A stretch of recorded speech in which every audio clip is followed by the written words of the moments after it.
There are stories in human history that are so grim, so repulsive to our moral core that we try to look away. We try to sanitize them, to turn them into cautionary tales about planning or bad luck. But some stories refuse to be sanitized. Some stories are just pure, distilled horror. They are mirrors held up to humanity, showing us what we are truly capable of when the facade of civilization is stripped away by hunger and cold. This is the story of the Donner Party. It is the winter of 1846. America is expanding. Thousands of families are selling everything they own, buying covered wagons and heading west, chasing the promise of free land and a new life in California. It was called manifest destiny, a belief that it was their God-given right to conquer the continent. But the continent didn't agree. Among these thousands were two wealthy families from Illinois, the Donners and the Reeds. They packed their wagons not just with necessities, but with luxuries, fine wines, silks, large amounts of cash. They weren't just going to survive, they were going to arrive in style. They joined a larger wagon train, a moving city of 87 people, men, women, and dozens of young children. Their journey began with hope and optimism in the spring, but time is the enemy on the Oregon Trail. You must cross the mountains before the first snow falls. If you don't, you die. By July, the party reached Wyoming.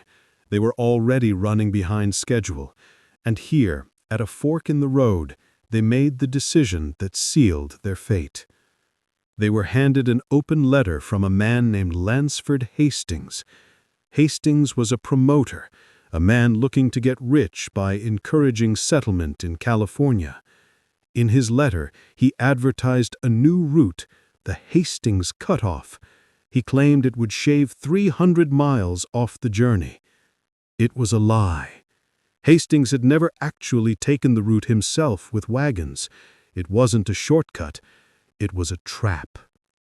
The Donner Party, desperate to make up time, took the bait. They turned off the established trail and headed into the unknown. Almost immediately, the nightmare began. The cutoff was not a road. It was a brutal, untamed wilderness of canyons and salt flats. They had to hack their way through dense forests, moving inches at a time. In the salt desert of Utah, their oxen panicked from thirst and ran off, disappearing into the horizon. Wagons had to be abandoned.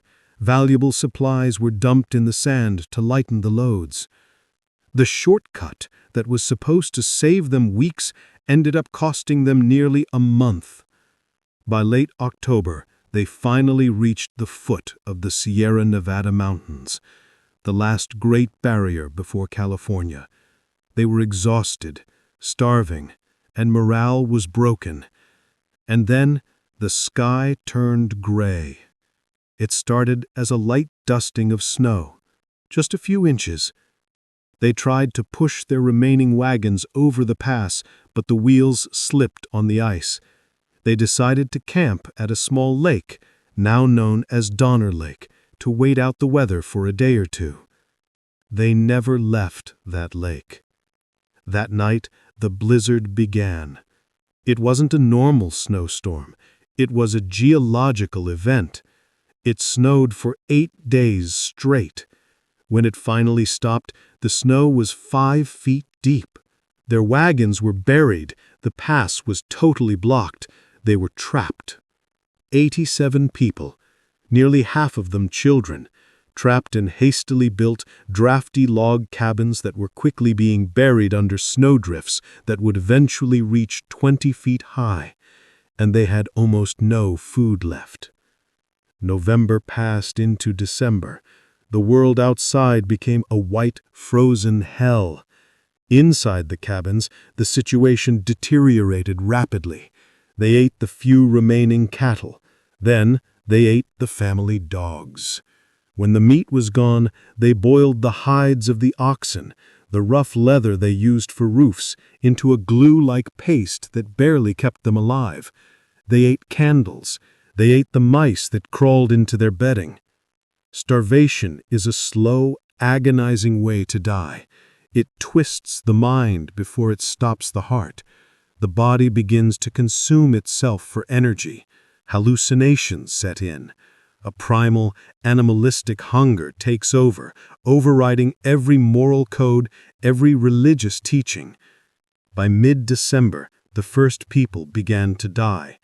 The ground was frozen too solid to dig graves. The bodies were simply piled up outside the cabins, quickly covered by the relentless snow. In a desperate attempt, a group of 15 of the strongest men and women made snowshoes out of oxbows and hide. They called themselves the Forlorn Hope. Their plan was to walk out of the mountains, reach California, and bring back help. They carried only 6 days of rations. The journey of the Forlorn Hope is a nightmare unto itself. They got lost in the blinding whiteout. Their food ran out on day 6. For days they stumbled through the snow, delirious from hunger. And then the unspoken thought became spoken. One night, as they huddled around a dying fire, someone suggested they draw straws. The loser would be sacrificed to feed the others. The idea was rejected in horror, but nature made the choice for them. The weakest among them began to die of exposure. The first to die was Antonio, a Mexican teamster.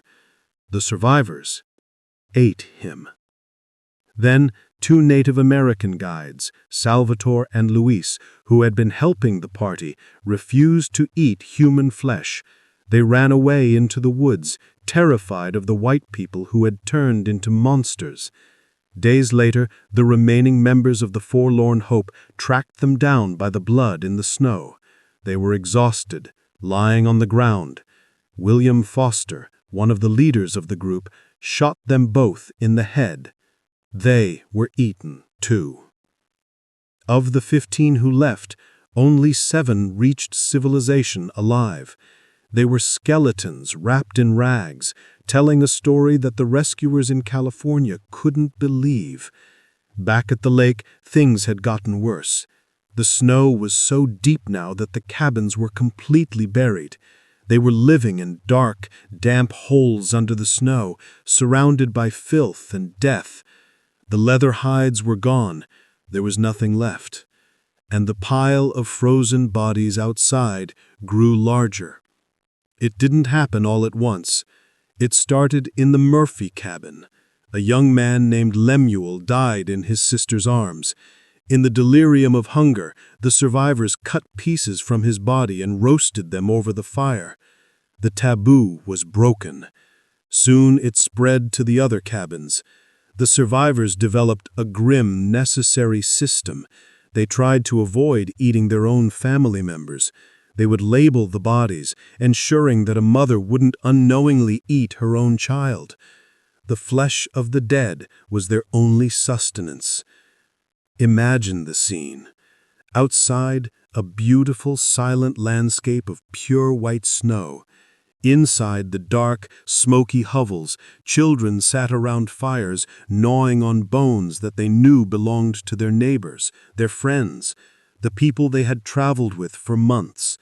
The humanity was stripped away, leaving only the primal will to survive. A woman named Tamsin Donner, whose husband George was dying of an infected hand, was offered a chance to escape with the first rescue party that finally arrived in February. She refused. She would not leave her husband to die alone. She sent her children ahead and stayed behind. When the final rescue party arrived weeks later, George was dead. Tamsin was gone. But they found the camp's last survivor, a man named Louis Kessberg, living in a kettle surrounded by half-eaten bodies. He was accused of murdering Tamsin Donner for her flesh, though it was never proven. Of the 87 people who entered the mountains, Only 48 survived. They survived because they did the unthinkable. When the snow finally melted in the spring of 1847, visitors to the site found a scene from hell. Skeletons were scattered everywhere. Tree stumps had been cut 10 feet off the ground, showing how deep the snow had been. The cabins were burned down to erase the memory of what happened there. The survivors tried to reintegrate into society in California, but they were forever marked. They were the people who ate the dead. They were whispered about in towns, pointed at in the street. The children who survived grew up with the trauma of those months etched into their souls. The story of the Donner Party is not a ghost story. There are no super